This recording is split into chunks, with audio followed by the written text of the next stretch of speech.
Cityline. It's all about relationships and what is really happening on the dating scene. It's a barren desert dryness right now, if I can just summarize the landscape. Got it. Tumbleweed. Tumbleweeds, Yeah. crickets. Then the topic couples never want to discuss. I say talk about finances early and often. Yeah. We know that money is one of the main causes of marital conflict. And later, the male take on relationships. Men have always wanted commitment. Where we struggle sometimes is in the execution. It's Cityline with Tracy Moore.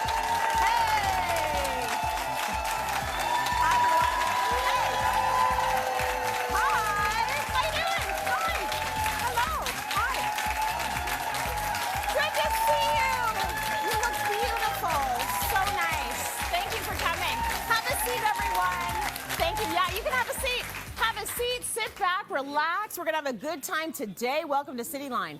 We are talking all about dating, and you are not alone if you think dating is hard. I keep hearing that from everyone. So today's show is all about relationships. We want to help you navigate through all of the ups and the downs. So we're going to start by talking about real-life dating experiences, because that's where we need to start. We've got Tania, Tonello, and Shem Parkinson with us.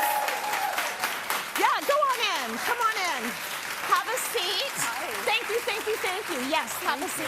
Such a gentleman. You guys are both waiting for me. Thank you.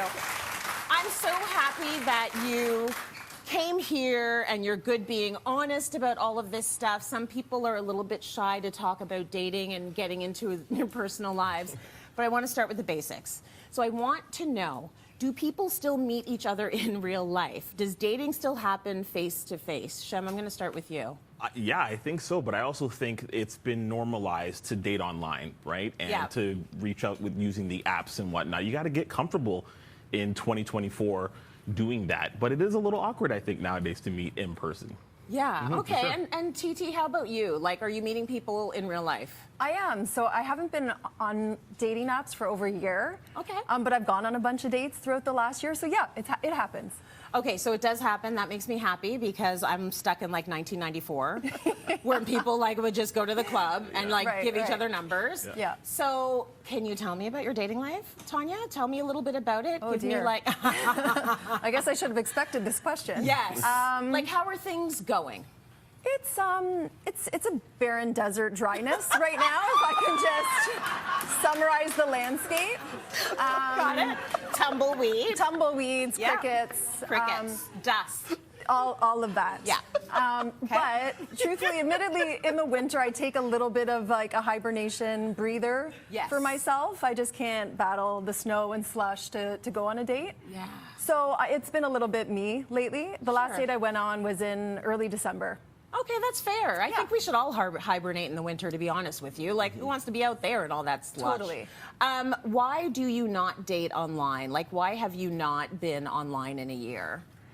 So, okay, several reasons. One, it gets a little bit exhausting sometimes when you're on and you kind of just feel like I need a break. I need to like rebuild myself because it could be a little bit, it kind of chip away at your esteem too. Yes. When you're messaging people and they ghost and there's a lot of layers to it. Yes. And then also, you know, as you get older, the pool gets a little bit smaller too, and so it's not as plentiful maybe as, you know, when you're in your 20s. Like I'm 42, and it gets a little bit smaller as you get older. So that's a factor as well. Understandable. Shem, can you tell us a little bit about your dating life? What's going on? I was going to say mine's a little bit more wet, but I found that We'll go back to the dryness. Probably, for Tania, yeah. And then that's where the wetness came from. Probably not the best thing to felt like say. we need some context. Yeah, context. Yeah, I'm crying. So things are going well. Things are good, yeah. I mean, you know, I am divorced, and so getting back into the dating scene was very nerve-wracking in a lot of ways, and I was also quite insecure, quite frankly. You know, getting back into that world. At the time I was divorced, I was 33, and I said, "Who's going to want me? I'm 33 years old," which sounds crazy when you think about it, right? Why, you think that was old? Well, Is that what you thought? I mean, yes, at the time. At the time, you did. But Okay. you know, and I was nervous about it. But Yes. it's been great, but it really is it's a challenge dating in 2024, right? You don't Yes. know. For me, the scary thing about online dating is you just don't know people's motives. right? Which Right. always concerns me a little bit. Okay, so I actually want to talk a little bit about motives because you're both public facing. You are on Kiss 92.5. A lot of people know you. You've got videos that go viral all the time. They hear your voice on the radio every day. Tania, you're an expert on Cityline. You're doing a lot of stuff as a model as well. What is your worry about what might happen if people know who you are when they're looking for a date? So I've actually had somebody use my face on a dating app when it wasn't my profile. So in a catfish situation, right, which sounds flattering, but it was very awkward and very uncomfortable. And for me, you know, having somebody portray me or pretend to be me was terrifying, like really scary. And again, as you mentioned, being public facing, being on the radio, on the Roz and Mocha show, people are aware of who you are, and you don't know if they're into you because, I like Shem or because I like the Roz and Mocha show. So it can be a little awkward.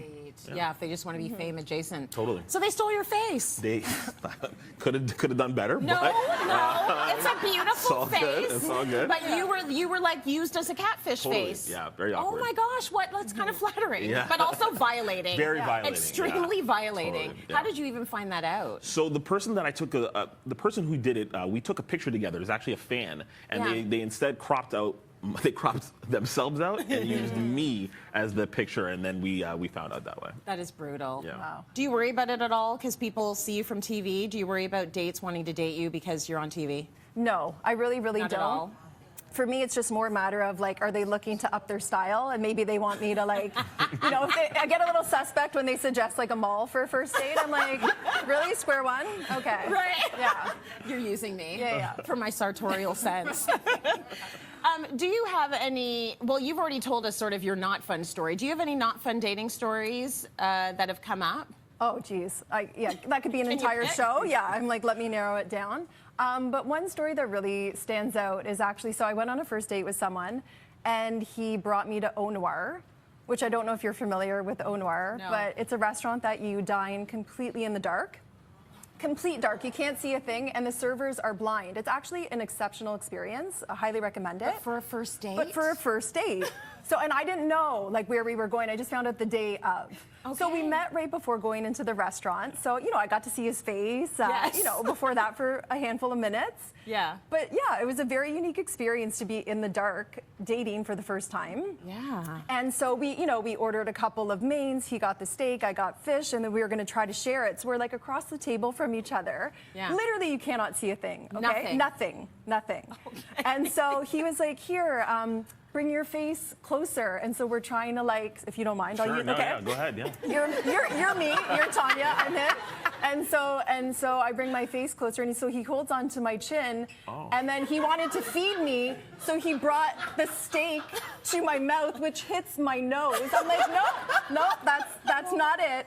And so it was Romantic. awkward. I don't know about romantic, but it was definitely we laughed. It was a unique experience. Yeah. Is he still around? No. Yeah.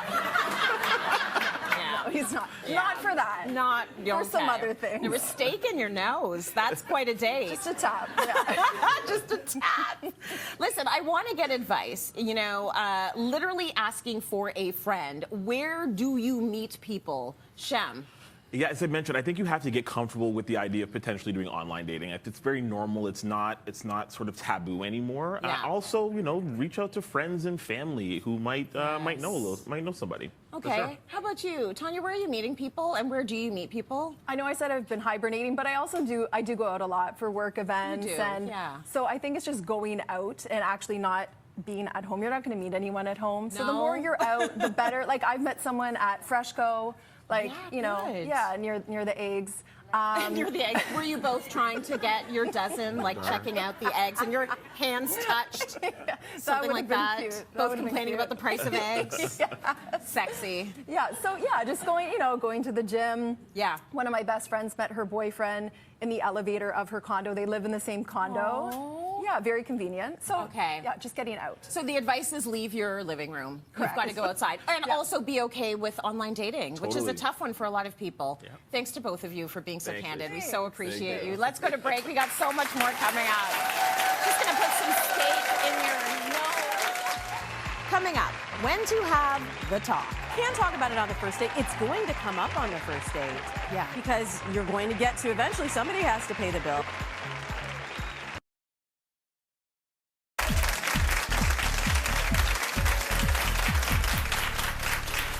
Welcome back, everyone. Money is definitely not the first thing anyone wants to chat about on a first date, well, except to me, or at any point during a relationship. Damona Hoffman is here to share how crucial the money talk is. Let's give her some love. Damona, thanks for joining us. So she's worked with some Real Housewives of Beverly Hills, as well as Drew Barrymore, that's right, to name a few. We want to talk about money because it is so crucial in a relationship. So can money ever be part of the conversation on date number one? Like, please speak to my Capricorn core. Like, I would like your financials. Yes, and I so will practical. give you mine. You are correct. You can talk about it on the first date. It's going to come up on the first date. Yeah. Because you're going to get to eventually somebody has to pay the bill. There's a bill. So I say talk about finances early and often. Yeah. We know that money is one of the main causes of marital conflict. For sure. So if you don't start talking about money early on, you'll definitely end up talking about it later, probably with more intensity and higher stakes, certainly. I was saying to the audience, it was something that came up so early in my career with my husband because we were raised so differently, came from such different backgrounds that he was always in scarcity mindset and I was always abundance. And we had to figure out how to meet each other in the middle. So we actually went and saw a professional because I'm like, I know money is the thing that breaks up relationships. We hear about it all the time. So let's get this sorted now so we can be on the same page. And it was a good conversation to have. Yeah, and it's great that you sought out help when you saw that that was a point of conflict. And I see that money really is a proxy for other things. Yes. When couples are arguing about money, usually they're not actually arguing about money.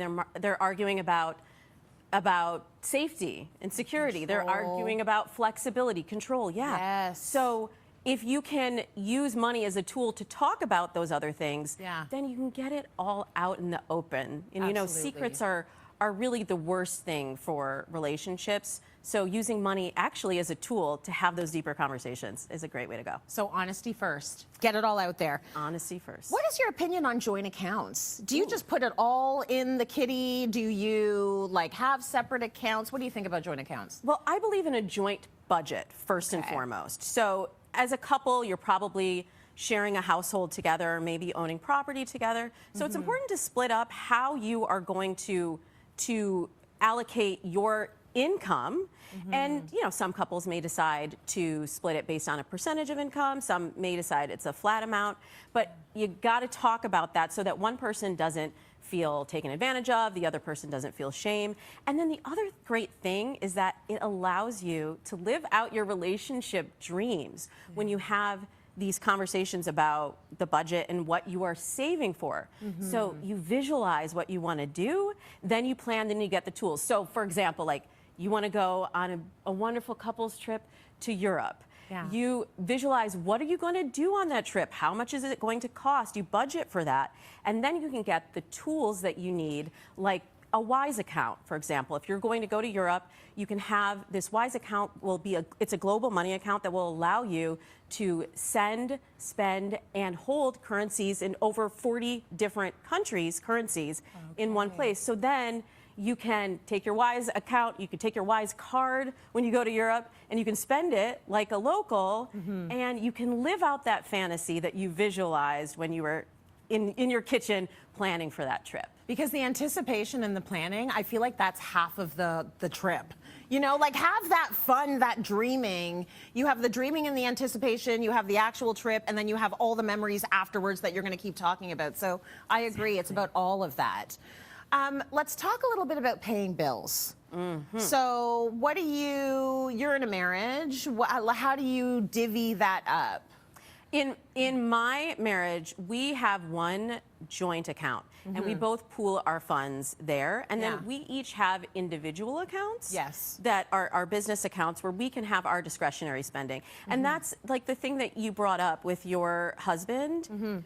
When you feel like you want to spend on something, but he doesn't see that as a must do or must spend, then that's where conflict can come up. So both members of the couple want to have some autonomy as well as a feeling of a shared mutual goal financially, and everybody is on the same page then. Right. You know how much you're contributing, and then you know how much you have to spend. What my husband and I like to do is we set a threshold amount. So if we're going to spend over a certain amount, then it's just a call or text, hey, I want to get this thing. And then we can talk about it instead of somebody spending the money. Because, right, especially if you're dealing with somebody with scarcity mindset, you spend the money and then it's gone. It's like, what are we going to do? I'm not taking it back now. Right? There are no surprises in our house when it comes to money, let me tell you. Yes. All of these conversations happen because he's never going to understand why I need to buy like a $22 lip gloss from MAC. So it's like it has to be the joint account, put the money in, and then we each have our separate accounts. And if anything is an inflated amount, that's a conversation. Yeah. So I want to talk like quickly about financial independence because that's got to be important too in a relationship. Yes, and as I was saying earlier, money is a proxy for other things. And so when we are dealing with our own personal finances, that aligns with our individual goals. So I fully understand why you need to buy that lip gloss. Lip gloss, yeah. Even if your husband doesn't understand, but if you have the financial independence to get those kind of discretionary items for yourself, then you can both live a happy marital life. That's right, absolutely. And you've been talking about living a happy relationship life for quite some time. You can pick up Damona's book, F, the Fairy Tale, available online and in all major bookstores. Congratulations on this. And Damona's actually going to come back later with more dating advice in the show, so stay tuned for that. We're going to break. Thank you. I love the cover. Coming up, love is love. I think that a reminder that we are all human beings. Love is an expression. I think terminology around relationships is changing and evolving as well.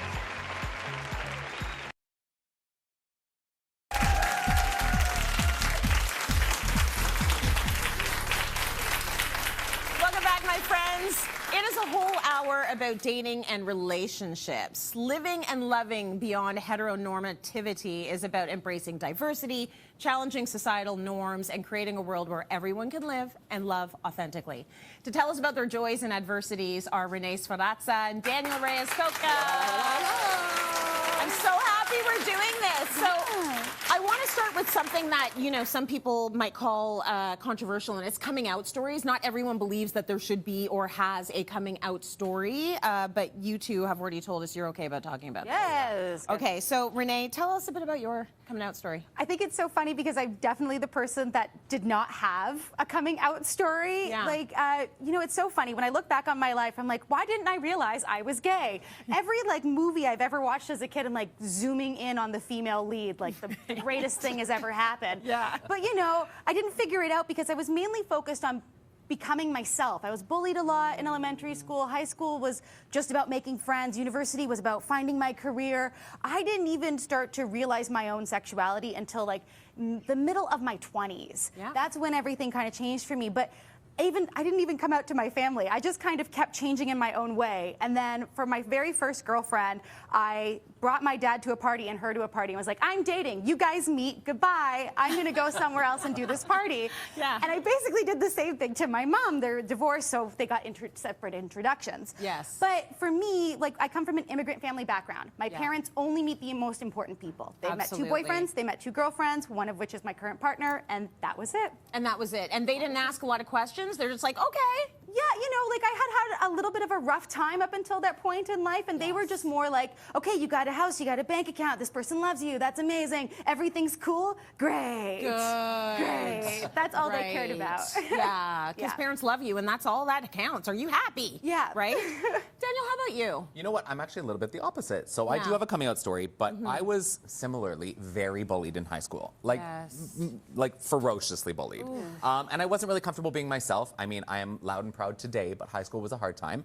So I came out of the closet at 22. I was very late to the game, quote unquote. And I like that you acknowledge that nowadays a younger generation doesn't come out. It's just there's a conversation around identity and gender and representation. And I wish that I had experienced that, but I'm so proud that that's where we're at.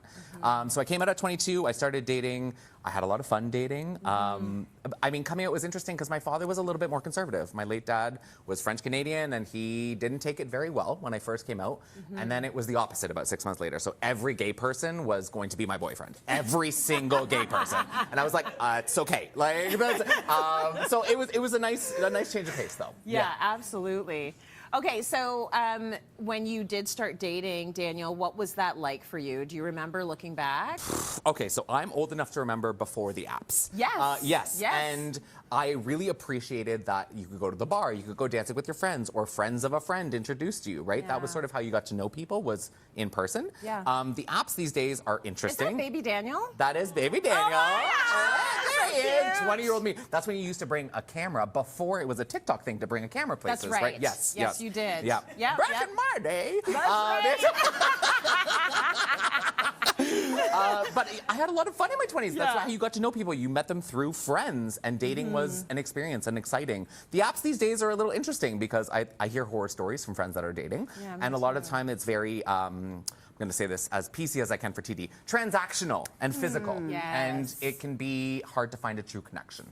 Yeah, absolutely. Okay, growing up, did you have preconceived ideas about kids and the timeline and Oh, yeah. marriage and...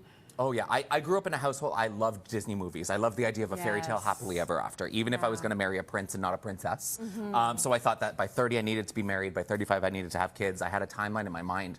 And I actually was engaged prior to being married to my husband right now, and it broke up horribly. And when I was dating after that, I got really jaded, and I would tell people on the first date, like, okay, I don't need to know your whole life story. Do you want kids, yes or no?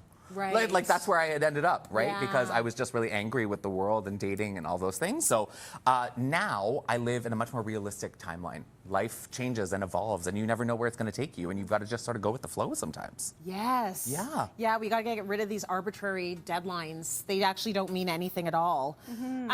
We were talking about preconceived notions with Daniel. Talk to me about that with you. Do you feel like you have that in your relationship now?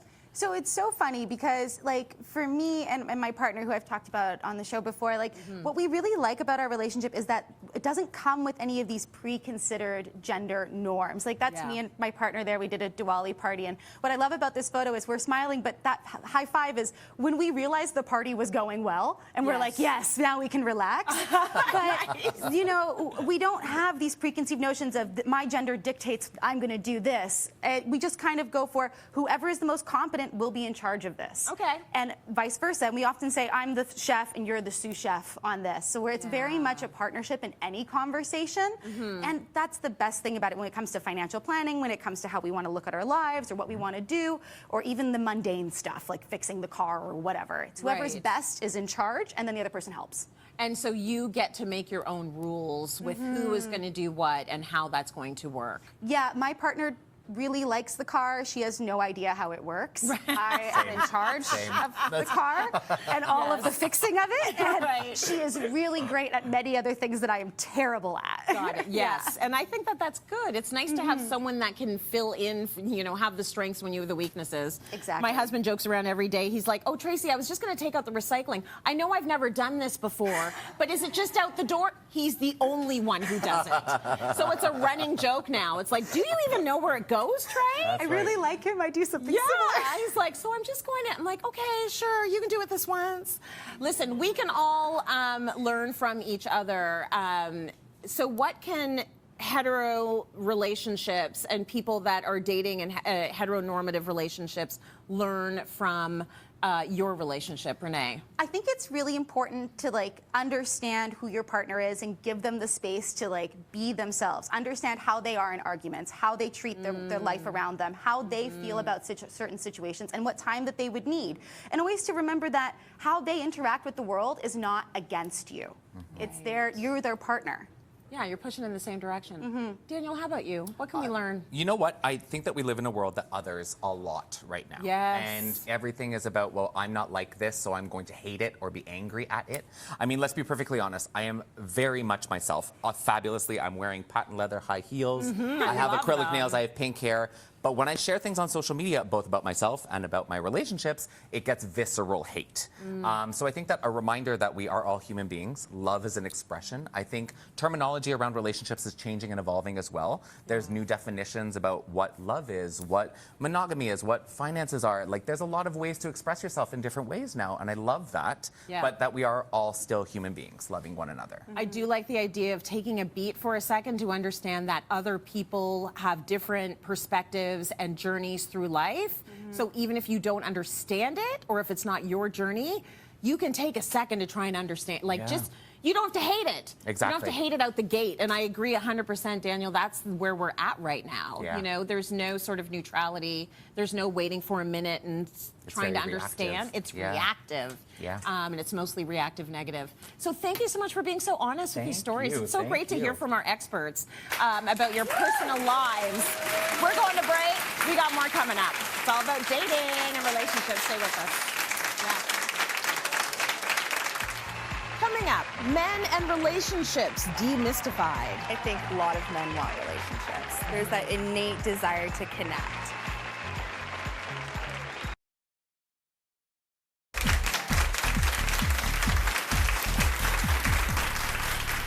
Welcome back, everyone. We're talking all about dating and relationships. You might remember Miranda from Sex and the City, as she famously mused, men are like cabs. When they're available, their light goes on. Bing! I don't know if you resonate with this sentiment. I definitely do. The enigma of men and their stance on relationships has long piqued our curiosity as women. So to delve deeper into this topic and where the men are at, we are joined by psychotherapist Tori, Muddie, and podcaster Mourani is back. So good to have both of you with us. I'm going to start with a quick blanket question. So where are men at, Tori? Can you give us your perspective? They're out there. And They're out there. Yes, they are. And they're consuming content. They're on Instagram. They're on TikTok. They're consuming relationship content. And I think it's an amazing thing. I think it's leading them to question themselves and where they're at in relationships and to seek therapy. I really think men in therapy are on a rise and really trying to do what they can to better their relationships. And you're seeing that in your practice? Absolutely. Fantastic. Yep. Individuals and couples. Samir, what do you think? Well, I think women have grown up with an understanding of how to have tough conversations around their relationships, their emotions, their thoughts, and that leads to when entering the dating pool, they're better equipped to have these conversations. Whereas men, on the flip side, by the time they enter the dating pool, they're kind of fumbling their way through because they haven't been equipped with the tool set to have these conversations. It could be things like setting a boundary or expressing an insecurity or even how to have a tough conversation about exiting a relationship.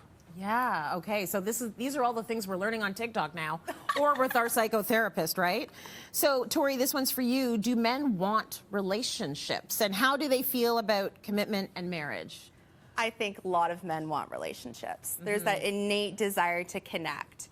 And in my practice, I'm seeing a lot of men who want to commit. I mean, maybe it's a population I'm seeing, but yes, absolutely. Want relationships, want to commit. And Samir, are you hearing the same from men? Because you have a lot of men in your podcast talking about their feelings and their wants and their needs. Do men want commitment? Absolutely. Men have always wanted commitment. Where we struggle sometimes is in the execution.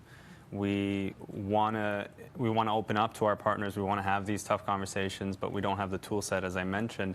On the flip side, there's going to be a segment of men who just don't know how to have these conversations, and that could be because of the fact that maybe they've never seen a healthy relationship or they've never had someone sit them down and say, this is actually how you have a tough conversation. And I mean, I guess it starts with making yourself pretty vulnerable. Yeah. The other side of that is we are in a world of like digital meetups, and I'm wondering how meeting through an app or meeting electronically might exacerbate this problem of having that dialogue. Do you think it's making it harder, Samir? I'd say so. I mean, I met my partner over a dating app during the pandemic, so there weren't really options other than that. But when you're on a dating platform, generally speaking, it's like a buffet of options, so the commitment level doesn't need to exist as much. Yeah. Whereas if you're meeting someone in person, you have to take the time to get to know them. You have to talk to them. You have to go for that hour-long coffee date and actually speak to them. You can't just text and ghost. Yeah, we've talked about this on the show before. If you go and buy a bunch of paper towels in bulk, you will use more. You're going to burn through them because you have so many. And this is what's happening. Like it looks like there's so many options. So let's just try them all, right? So I don't know. I don't know if that's doing anybody a favor, the online life, but it is the way to meet the most amount of people. So I guess you just have to be honest when you're getting in there. I want to talk about the 4B movement. Has anyone in our audience heard of the 4B movement? You can, okay, someone in the front has, amazing. This is a movement that started in South Korea. It is women that have decided that they're not going to do 4 things. They're not going to have sex with men. They're not going to date men. This is heterosexual. They're not going to marry men, and they're not going to have babies with men. And the whole point of this movement was it was a reaction to the level of frustration with men not going through therapy to find, as you said, Samir, the language to actually talk about dating and relationships in a way that would work. So I want to talk a little bit about that. Do you think that men understand what women want, Samir? I'm going to say yes, from the sense of I think everybody just simply wants the basic tenets of a healthy relationship. Safety, security, communication, honesty. Respect. Respect. Like, as long as you have those core tenets, I think it's very, like, the next natural step is to broker that relationship and really make a meaningful connection. So from your perspective, it's just the execution. Absolutely, yeah. Okay, because the 4B movement is so big in South Korea, it's made its way into North America. You're going to start hearing more and more about it here as well. And, you know, the counter movement, the 5B movement, is men saying, well, women have to understand that we're just going to back off. And it's like, dude, that's what women are saying. Like, back off. That movement's not going to work because it's the same as the 4B movement. Tori, do you think men know what women want? Not all men, no. And Yeah. it's interesting because men, in my experience, aren't asking the questions. You have to get curious. Every woman is different. We all have different needs and wants and desires, and we're not all the same. So ask, get curious. Yeah. Absolutely. Not every woman is looking for a provider. Not every woman is looking, like, everyone's got a different idea of what they want in a relationship. So there needs to be curiosity for sure. So Tori, I want to talk about some of your clients, just to get into what you have learned about men in relationships after so many years of being a psychotherapist. I think there are some generalizations. Of course, everyone's a little bit different, but I think our culture and how society has raised men has a really big influence on how men communicate. And I'm seeing that a lot in a lot of, like, conflict avoidance, a lot of self-disclosure avoidance, not having the skill set, not having the skills and tools, and employment too. Like, I think a lot of traditional male-dominated fields really encourage and often reward a certain way of engaging. So behaving and communicating, fixing things, solution-oriented, where we don't always want that, right? Yeah. Let's seek to understand instead. Absolutely. Samir, there's no blueprint for men or women, but give us some advice on women and men out there who want to be in a relationship. So we see, like you've said, we all want the same things. Execution is maybe where things are breaking off on the side of the men, but how do we get past that then so that relationships can happen? Yeah, absolutely. I think it starts with investing in your own emotional intelligence. So learning how to connect to another human being first and foremost, but also being self-aware of what your needs and wants are. Yeah. I don't want to call it trick, but one thing my partner had taught me was if she's in a moment where she's frustrated or flustered by something, rather than that internal need to immediately solve her issue and make her feel better, is maybe take a moment and ask her, would you like comfort or a solution? And she'll tell me what she needs, especially because I'm not a mind reader. Right. So it'll help me at least gauge what I can do to be there for her. I love that. That's a good question asked. Even with your friends, Absolutely, yeah. sometimes your friends want to vent. I'm a fixer too, so I have to ask, do you just want to vent or do you want me to help you? Oh, you just want to vent? Okay, let's go. Yeah. Let's settle in. Thank you for the advice. It's fantastic. We so appreciate it. We're taking a break. We got more Cityline coming up. Stay with us. That was great.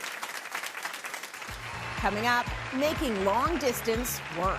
There are so many ways now to make a long distance relationship work, but you do have to be deliberate and be creative about it.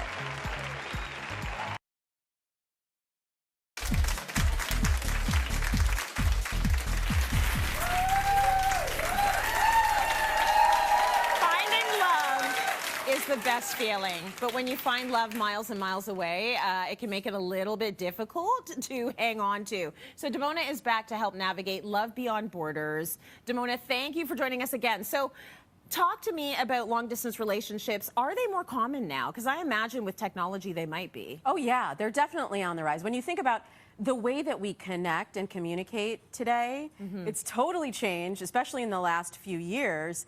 And there's so much more opportunity now. People are meeting on dating apps, people are meeting while they're traveling, they're meeting on social media. Yes. So there's so much more opportunity, and now with all of the communications tools, we can keep relationships going when we meet someone out of the city or out of the country or across the world. Yeah, I think also, you know, pandemic relationships, a lot of them had to be digital relationships. And then what do you do? Like, you continue seeing the person, you're relying on technology. So let's talk about your first tip. If you are in a long distance relationship, what do you advise? Well, communication always. Yep. And it's important also to identify your relationship goals early on. Okay. Because one person might think, I'm investing in this relationship, and it is an investment for a long distance relationship. Yeah. You really have to put a lot into that and do that deliberately. So one person may be thinking like, oh, we're gonna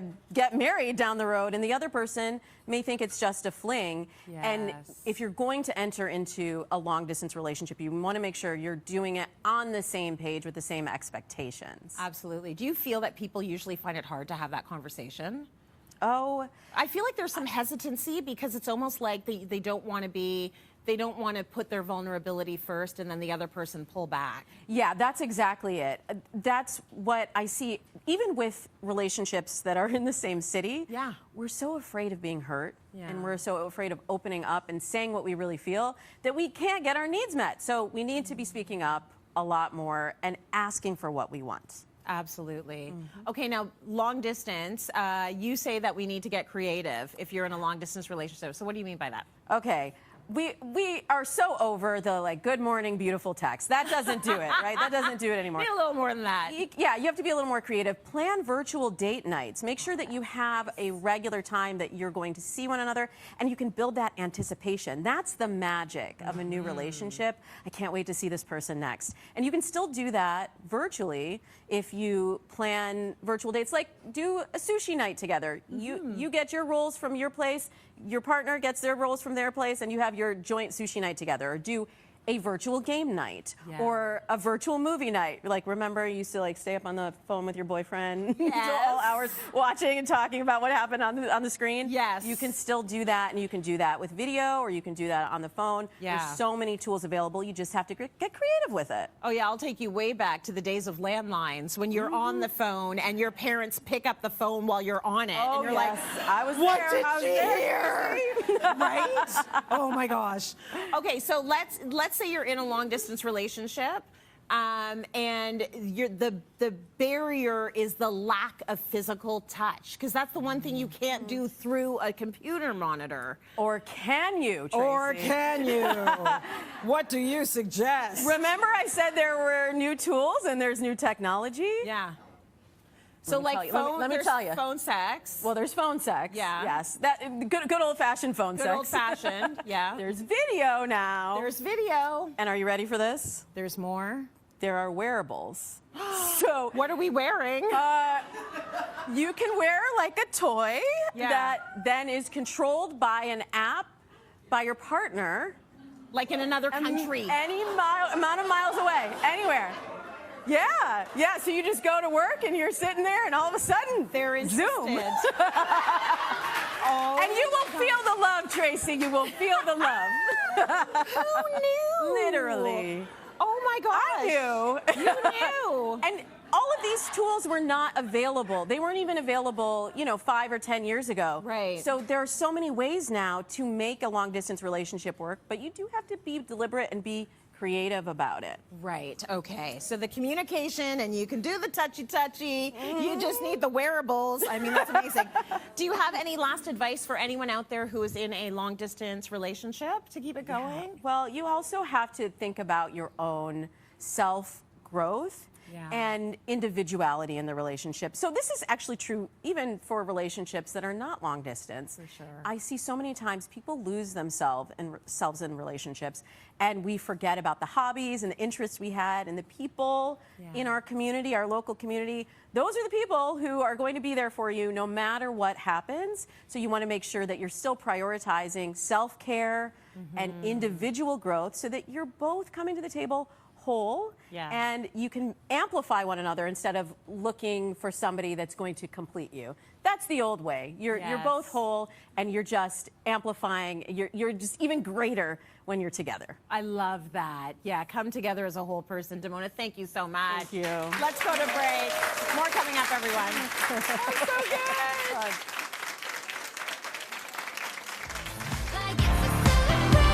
I can buy myself flowers. Shine bright with Cityline It is a vibe. for a fresh take on fashion, That one's got my name on it. food, These ingredients are screaming spring. and decor. Let's pick this whole thing up and put it in my living room.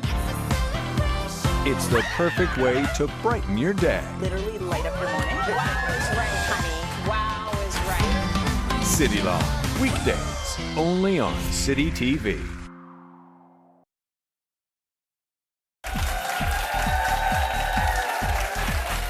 What a great show.